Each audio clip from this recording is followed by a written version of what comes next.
Assalamualaikum warahmatullahi wabarakatuh.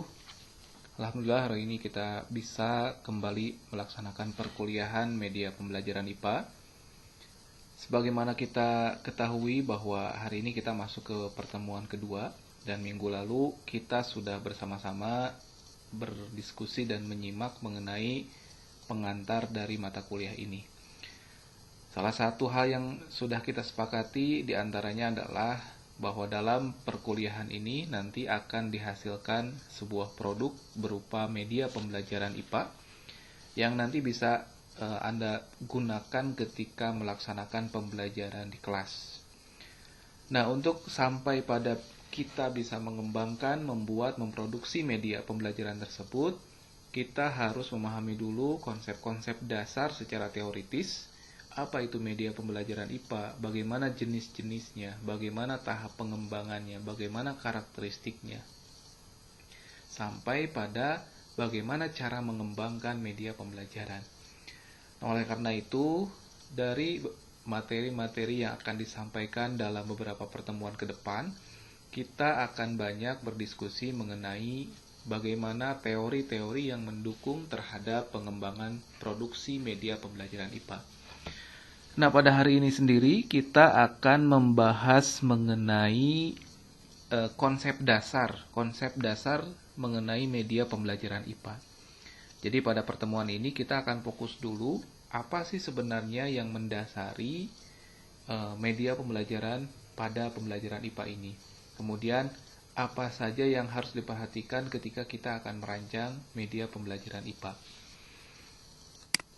Nah, untuk mengawalinya saya ingin menampilkan hal ini kepada Anda sekalian, bahwa dalam sebuah proses pembelajaran ada tiga komponen minimal, yang ini akan selalu berkaitan satu sama lain, yaitu siswa, guru, dan materi, atau konten yang akan disajikan oleh guru kepada siswa, atau konten yang akan dipelajari oleh siswa yang mungkin akan diperoleh dari guru.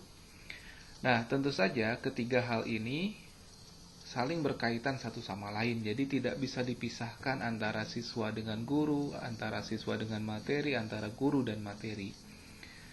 Nah, mungkin secara umum sejauh proses pembelajaran yang sudah dilakukan, guru menjadi sumber dari segala informasi yang nantinya akan diperoleh oleh siswa. Nah, informasi tersebut berupa materi.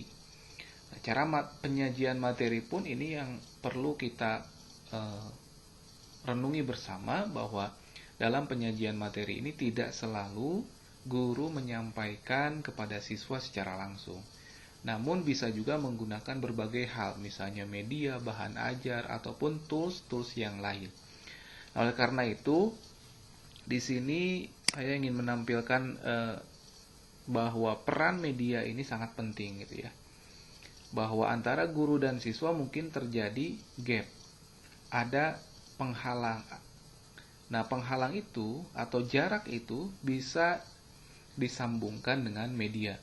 Jadi di sini kalau kita lihat pengertian media, itu media berasal dari kata medium, itu bahasa Latin yang secara harfiah berarti tengah atau pengantar.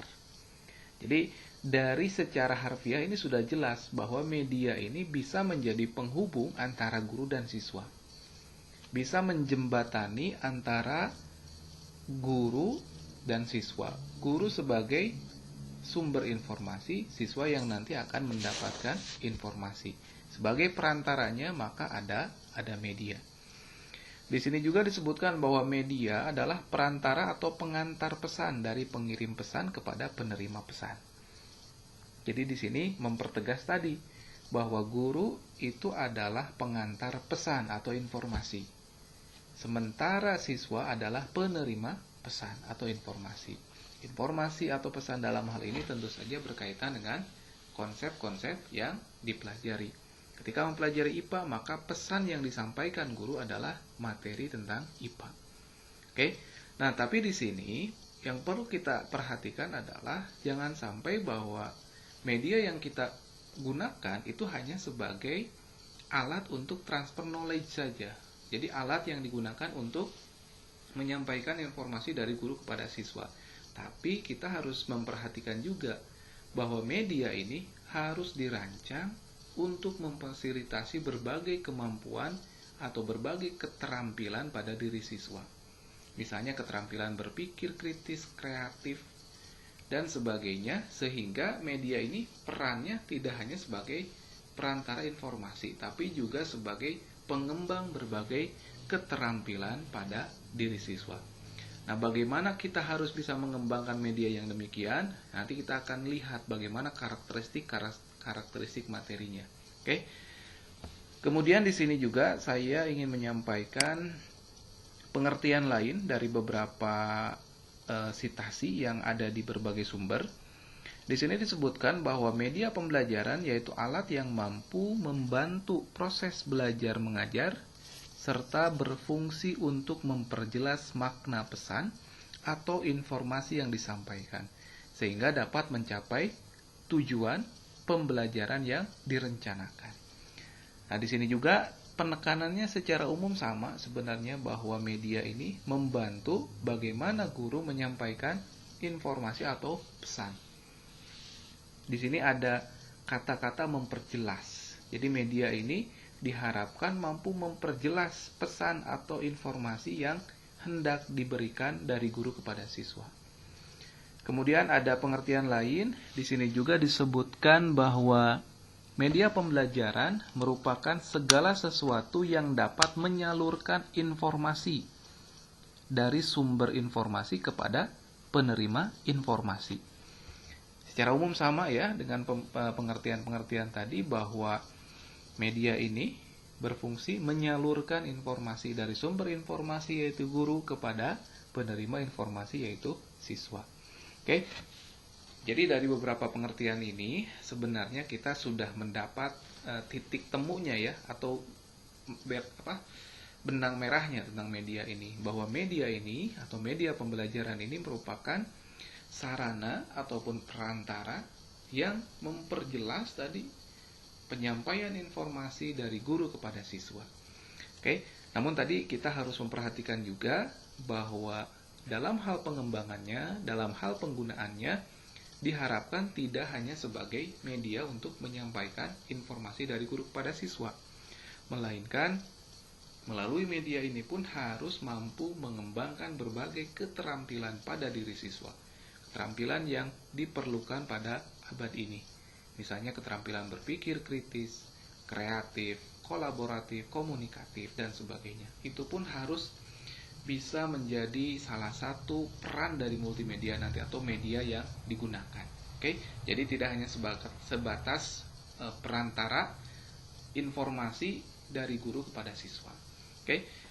Nah, selanjutnya dari pengertian ini, karena tadi sudah jelas ya bahwa pengertiannya sebagai perantara, lebih dari itu nanti kita kembangkan lagi sebagai sarana juga untuk mengembangkan berbagai keterampilan.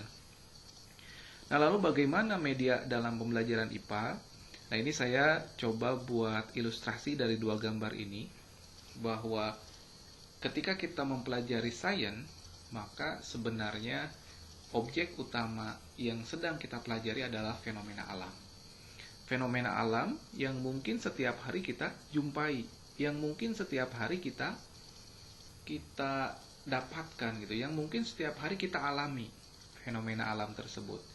Jadi secara tidak langsung maupun secara langsung kita ini sedang mempelajari sains dari kehidupan kita, dari apa yang kita amati, apa yang kita alami, apa yang kita cermati dalam kehidupan kita. Sehingga sebenarnya setiap kita, setiap anak, setiap peserta didik itu sudah memiliki konsepsi awal atau pengetahuan awal tentang konsep sains. Jadi siswa sudah tahu, sudah tertanam sebenarnya dalam benak mereka mengenai beberapa konsep sains yang mereka dapatkan dari hasil pengamatan di alam, dari hasil apa yang mereka alami di alam. Jadi nanti terbentuklah sebuah konsepsi awal atau pengetahuan awal siswa mengenai konsep-konsep sains yang mungkin secara gejala itu mereka peroleh dari alam. Nah, terkadang konsepsi awal ini atau pengetahuan awal siswa ini tidak sesuai dengan konsepsi yang seharusnya. Jadi ada perbedaan pandangan mengenai pengetahuan awal siswa dengan konsepsi para ilmuwan. Oke, saya yakin kalian mungkin mengenai konsep-konsep tertentu sudah memperolehnya dari kehidupan, dari fenomena-fenomena alam. Tapi ternyata setelah dipelajari di sekolah, nah ternyata hal tersebut berbeda dengan pengetahuan awal kita, dengan perspektif awal kita. Oke, jadi itu sering terjadi. Nah nanti coba kalian tuliskan apa yang menjadi pengetahuan awal atau konsep apa yang pernah kalian temukan mengenai sains. Kemudian ketika sekolah, oh ternyata konsepsi awal saya itu kurang tepat gitu. Nah hal ini pasti terjadi. Oke. Nah, apa fokus kita pada media dalam pembelajaran IPA? Jadi kita harus mampu mendeteksi pengetahuan awal siswa. Jadi jangan sampai kita menganggap siswa mereka datang ke sekolah itu, mereka datang ke kelas itu dengan istilahnya pikiran kosong atau otak kosong tanpa pengetahuan awalnya. Jangan sampai seperti itu. Jadi jangan sampai kita menganggap siswa-siswa kita datang ke kelas dengan analogi misalnya sebuah gelas kosong yang kemudian kita bisa isi dengan apapun. Nah, kita dari hal ini, karena sains itu berkaitan dengan fenomena alam, maka kita harus menganggap siswa-siswi kita ketika datang ke sekolah itu mereka sudah punya pengetahuan awal. Jadi tidak kosong. Nah, tinggal kita cek apakah pengetahuan awalnya itu sudah sesuai dengan konsepsi para ilmuwan atau masih terjadi miskonsepsi. Nah, di sini yang harus kita deteksi. Kalau ternyata pengetahuan awal mereka masih salah, masih miskonsepsi, tidak sesuai dengan konsep para ilmuwan, maka tugas kita adalah bagaimana caranya supaya konsepsi awal tersebut yang salah, supaya sesuai dengan apa yang seharusnya, apa yang menjadi konsepsi para ilmuwan. Nah, itu yang harus kita lakukan. Nah, disinilah peran media. Jadi media ini bisa menjembatani antara konsepsi awal siswa dengan konsepsi yang sudah disepakati para ilmuwan. Jadi kalau misalnya anggapan awal bahwa katakanlah bintang, kemudian apapun yang ada di langit itu misalnya bentuknya sama misalnya, karena terlihat dari jauh. Nah, itu konsepsi awal. Jadi melalui pengamatan atau fenomena yang dijumpai, yang kita amati, mungkin persepsi awal anak itu tentang apapun benda yang ada di langit itu bentuknya sama. Nah, kemudian konsepsi menurut para ilmuwan tidak demikian. Ada yang bentuknya seperti apa, ada yang ukurannya bagaimana, dan sebagainya. Jadi beragam. Nah, di sana kita bisa menggunakan media sebagai jembatan untuk tadi menghubungkan atau mengkaitkan antara konsepsi awal yang mungkin masih salah dengan konsepsi yang seharusnya. Jadi dengan media ini, misalnya kita tampilkan dalam tayangan media berupa benda-benda yang ada di langit. Nah, sehingga siswa konsepsi awal yang asalnya salah bisa menjadi sesuai dengan konsepsi para ilmuwan. Oke, jadi dari slide ini saya ingin menyampaikan bahwa media dalam pembelajaran IPA ini bisa menjadi jembatan, bisa menjadi perantara antara konsepsi awal siswa yang merupakan hasil dari pengamatan ataupun yang dialami dalam kehidupan sehari-hari dengan konsepsi yang seharusnya, yang ilmiah, sesuai temuan para ilmuwan gitu ya. Jadi di sini peran media dalam pembelajaran IPA sebagai jembatan. Oke. Nah, kemudian selanjutnya, nah ini yang perlu kita perhatikan ya. Jadi ketika kita membuat media, nah ada yang nanti itu dampaknya positif kepada siswa, ada juga mungkin saja media yang kita gunakan, yang kita kembangkan ternyata berdampak kurang baik terhadap peserta didik kita, terhadap siswa kita. Nah, di sini di slide ini saya ingin menyampaikan bahwa media yang baik itu tentu saja akan membantu siswa memahami konsep. Jadi asalnya siswa kebingungan tentang konsep tertentu, adanya media itu ternyata siswa jadi lebih mudah memahaminya. Oh, berarti media yang kita berikan dikatakan atau dikategorikan media yang baik. Kemudian juga bisa memotivasi siswa. Jadi media yang baik itu salah satu indikator yang bisa kita lihat dari siswa adalah siswa menjadi termotivasi untuk mempelajari materi yang kita sajikan gitu. Oke, jadi ini salah satu dua indikator sederhana untuk menyatakan bahwa media yang kita kembangkan, yang kita buat itu sudah baik atau belum. Jadi yang pertama tadi membantu siswa dalam memahami konsep, yang kedua mampu memotivasi siswa. Nah, sebaliknya media yang tidak sesuai, yang tidak baik, nah itu dampaknya ternyata bisa saja membuat siswa kesulitan memahami konsep. Jadi ketika diberikan media, terus diminta untuk mempelajari konsep tertentu, ternyata siswa jadi tambah bingung tentang konsep tersebut. Oh, maka salah satu kesimpulan yang bisa kita tarik dari fenomena itu atau dari kejadian itu adalah mungkin saja media yang kita berikan, yang kita gunakan tidak sesuai atau kurang baik. Oke. Yang kedua, membuat siswa malas belajar. Ternyata media yang dirancang oleh kita, yang diberikan kita bukannya memotivasi, malah membuat siswa malas belajar.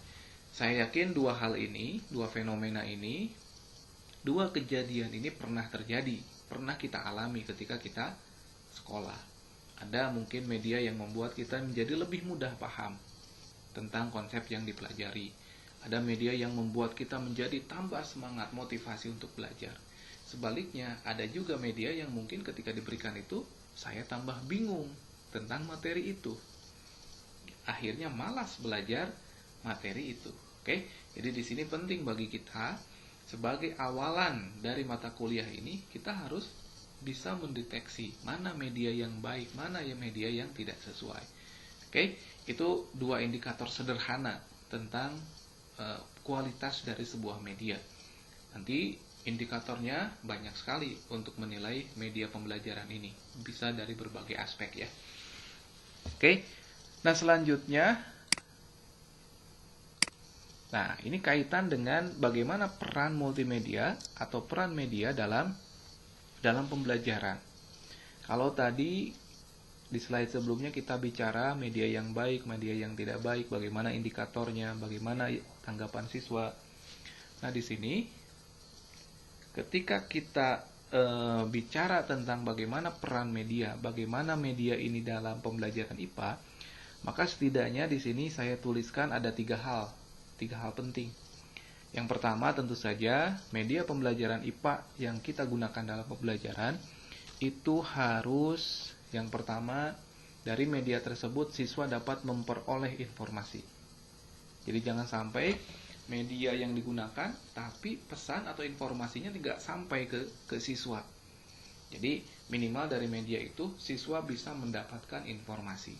Yang kedua, selain mendapat informasi, dari media yang kita berikan kepada siswa pun itu harus mampu memperjelas informasi. Jadi yang asalnya tidak jelas tadi konsep yang ini bagaimana, ini seperti apa. Nah, dengan adanya media itu jadi lebih jelas. Jadi siswa lebih mudah mempelajari atau mencerna informasi tersebut. Oke, jadi yang pertama di sini media dalam pembelajaran IPA itu diharapkan yang pertama tentu saja siswa dapat memperoleh informasi. Yang kedua, selain memperoleh informasi, juga memperjelas informasi tersebut. Nah, yang selanjutnya sebagai salah satu karakteristik mata pelajaran IPA, nanti siswa itu akan dihadapkan pada konsep-konsep yang bersifat abstrak. Nah, disinilah media berperan untuk mengkonkretkan sesuatu yang abstrak. Sebagai contoh, di sini saya gambarkan sel ya.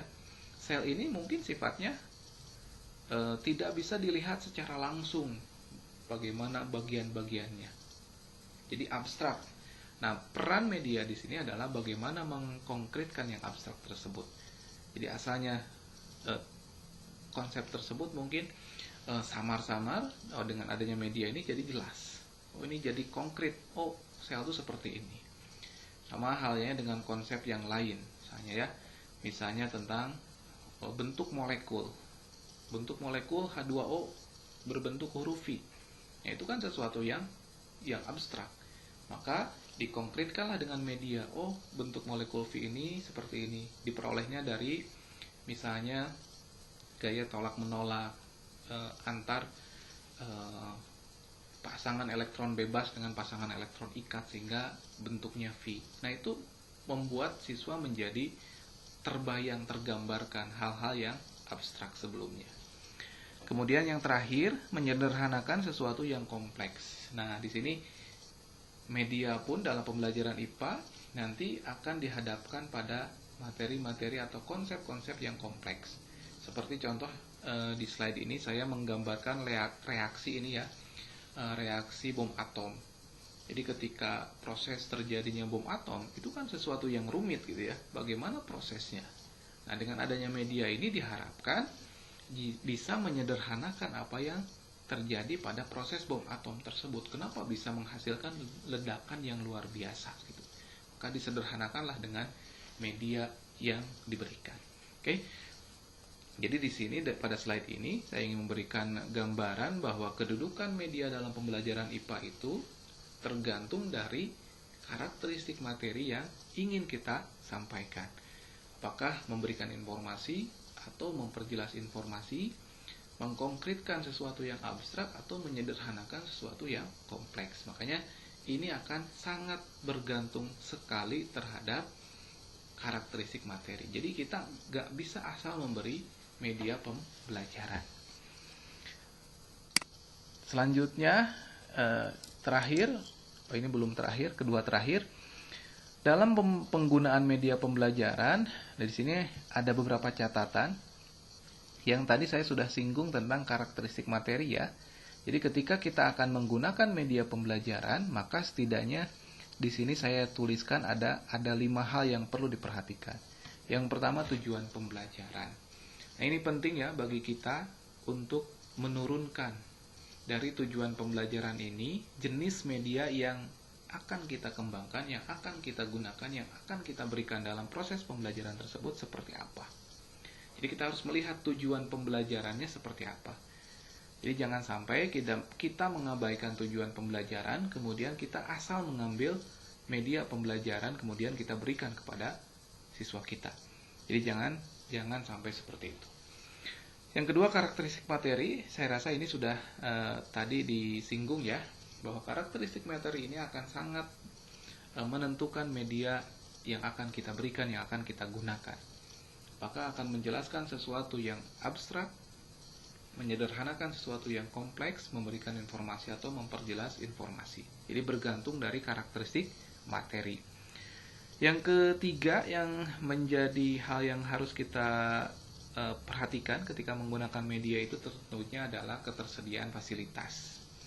Baik fasilitas yang mungkin sifatnya berbasis teknologi ataupun fasilitas lain yang mendukung dalam penggunaan media pembelajaran tersebut. Jadi kita harus cek ya. Kalau misalnya kita mau menggunakan animasi, kira-kira animasinya sudah tersedia tidak? Apakah komputernya support atau tidak? Oke, jadi kita harus memperhatikan hal-hal tersebut. Kemudian yang keempat tentu saja adalah kemampuan guru. Nah, di sini juga penting ya bahwa kemampuan guru ini baik dalam mengelola, mengembangkan sampai memproduksi sampai pada menggunakan media itu perlu jadi pertimbangkan. Jadi kemampuan guru dalam menggunakan media mungkin ini menjadi hal krusial karena mungkin sekarang ini kalau media banyak sekali tersedia dari berbagai sumber ya. Tinggal guru ini harus mampu tadi memilah mana yang sesuai dengan tujuan materi pembelajarannya, karakteristik materinya, kemudian fasilitasnya, kemudian mampu menggunakannya dalam proses pembelajaran. Dan yang terakhir yang menjadi hal perlu diperhatikan dalam penggunaan media ini adalah tentu saja kemauan guru.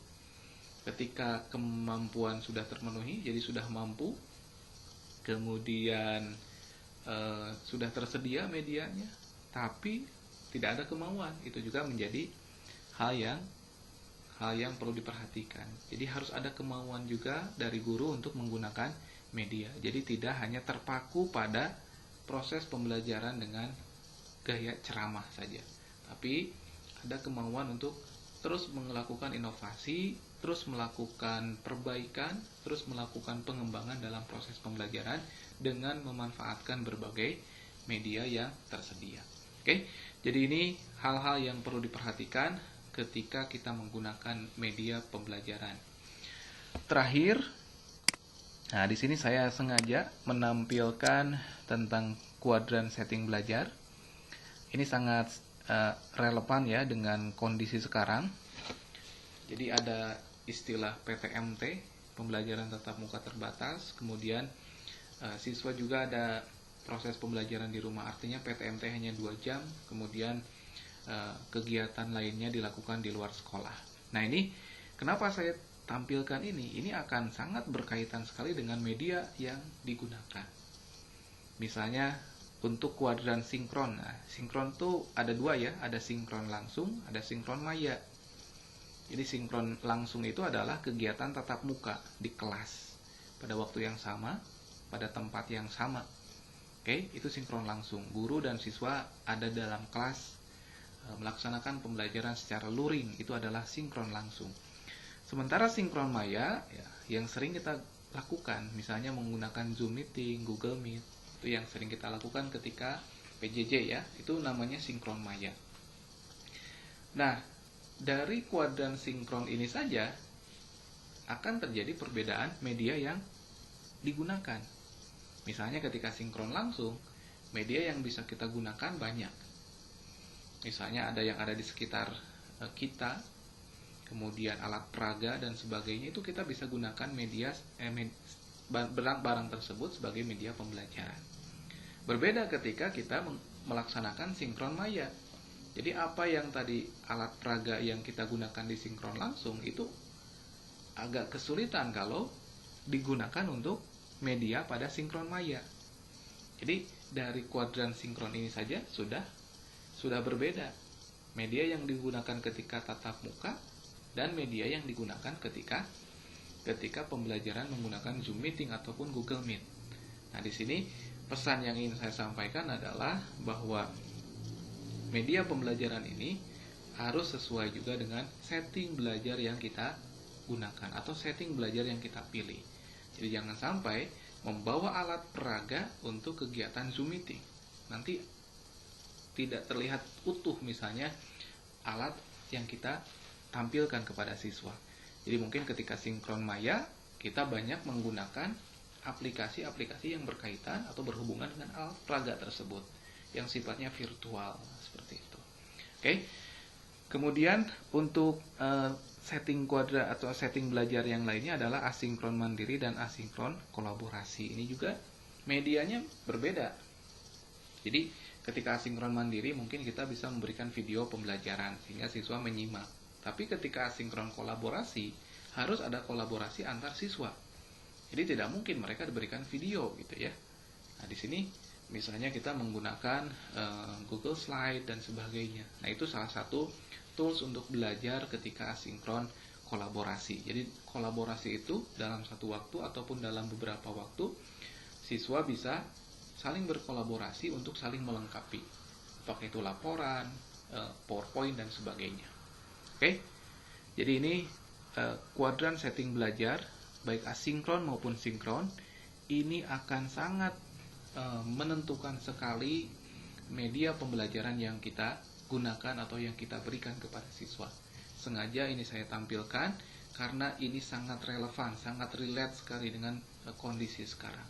Jadi jangan sampai kita menyamakan media yang kita gunakan ketika sinkron langsung, ketika sinkron maya, ketika asinkron mandiri, dan ketika asinkron kolaborasi. Jadi jangan sampai menyamakan media yang kita gunakan.